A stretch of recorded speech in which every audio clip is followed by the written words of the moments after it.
বাংলাদেশে গণতন্ত্র, মানবাধিকার আর সংখ্যালঘু সুরক্ষা, এই তিন শব্দের সবচেয়ে বড় নৈতিক বক্তাকে উত্তর যুক্তরাষ্ট্র। কিন্তু আজ সেই যুক্তরাষ্ট্র কি এমন এক রাজনৈতিক দলের সঙ্গে বন্ধুত্ব চাইছে যে দল একাধিকবার নিষিদ্ধ, যার বিরুদ্ধে রয়েছে 1971-এর যুদ্ধাপরাধের ইতিহাস এবং যে আদর্শিকভাবে ধর্মভিত্তিক রাষ্ট্র কাঠামোর পক্ষে?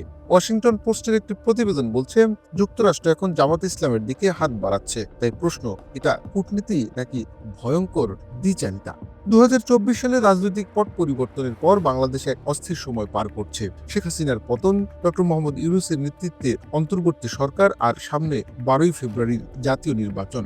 এই শূন্যতার ভেতরে রাজনৈতিকভাবে আবার সক্রিয় হয়ে উঠেছে জামাত ইসলাম। ছাত্র রাজনীতি, মাঠের সংগঠন এবং ধর্মীয় নেটওয়ার্ক সব মিলিয়ে তারা আবার দৃশ্যমান। আর এই বাস্তবতাকে সামনে রেখেই ওয়াশিংটন পোস্ট জানাচ্ছে যুক্তরাষ্ট্র মনে করছে আগামী নির্বাচনে জামায়াত বড় সাফল্য পেতে পারে। প্রতিবেদন অনুযায়ী ঢাকায় এক রুদ্ধদ্বার বৈঠকে এক মার্কিন কূটনীতিক সরাসরি বলেছেন, আমরা চাই তারা আমাদের বন্ধু হোক।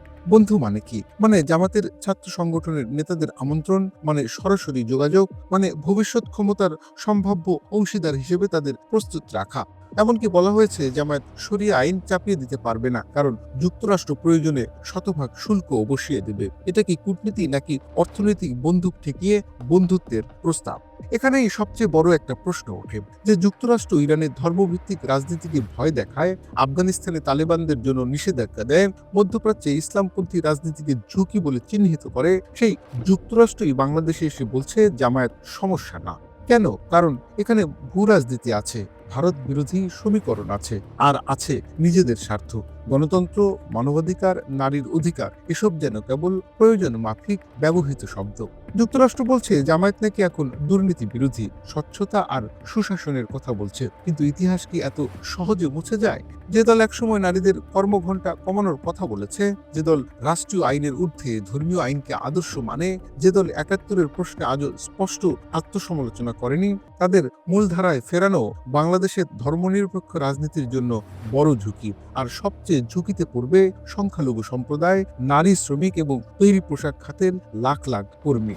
বিশ্লেষকরা বলছেন জামাতের সঙ্গে যুক্তরাষ্ট্রের এই যোগাযোগ ভারত যুক্তরাষ্ট্র সম্পর্কে নতুন দূরত্ব তৈরি করতে পারে।